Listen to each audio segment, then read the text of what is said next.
Chaque citoyen doit se sentir responsable du devenir de l'ensemble dont il est solidaire et répondre à sa propre conscience. Ai-je fait ce que je devais? Me suis-je efforcé de faire mieux chaque jour? Félix Houphouët-Boigny.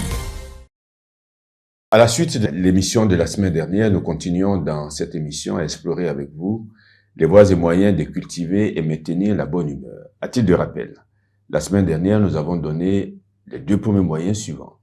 Nous avons indiqué que pour cultiver et maintenir la bonne humeur, il faut écarter promptement de son esprit toute idée noire ou triste.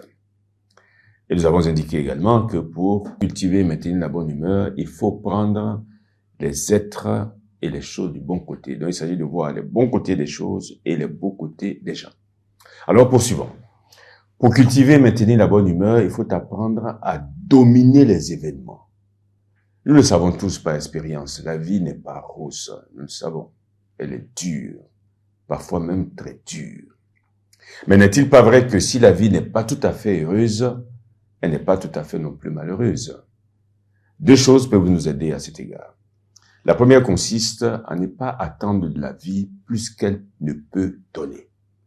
Il y a malheureusement des gens qui vivent comme si ils s'attendaient à ce que le manguier produise des goyaves ou que le pommier produise des raisins ou des poires. Ce n'est pas possible.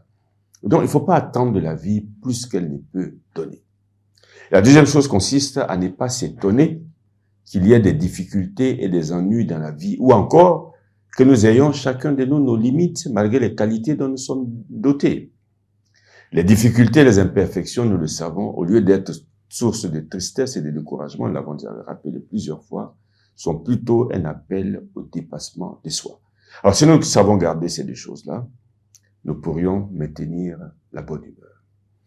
Pour cultiver et maintenir la bonne humeur, il faut avoir une attitude sereine face à l'avenir. L'avenir, c'est le temps futur, c'est ce qui n'est pas encore. Ce temps est considéré par beaucoup de personnes, par de nombreuses personnes, pourrait-on dire, avec appréhension, voire avec angoisse et anxiété. La raison est simple. C'est que malgré les prévisions et les soins de la planification, les choses peuvent ne pas se passer telles que prévues.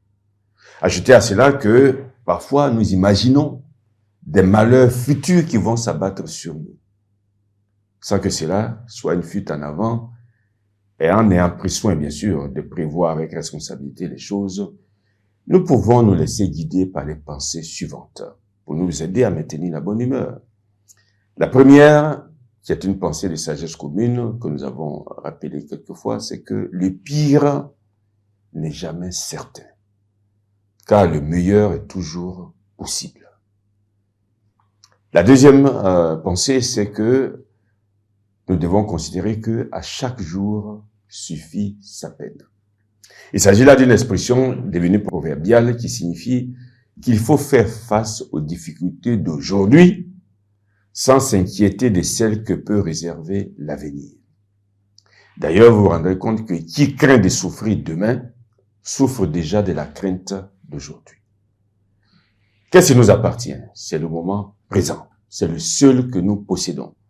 Parce que le passé ne nous appartient plus. On pourrait même dire sans tautologie que le passé est passé. Le passé ne nous appartient plus. Le futur, qui n'est pas encore arrivé, ne nous appartient pas encore. Seul le moment présent est à nous. Et ce moment présent, nous devons le vivre pleinement et intensément. Gardons à l'esprit que celui qui veut être heureux demain doit s'exercer à trouver et jouir du bonheur caché dans le moment présent qu'il vit. Sinon, il ne sera jamais heureux. Donc, comme le temps imparti à l'émission tire à sa fin, on va s'arrêter ici. Et la semaine prochaine, nous vous donnerons les derniers moyens que nous avons retenus pour cultiver et maintenir la bonne humeur.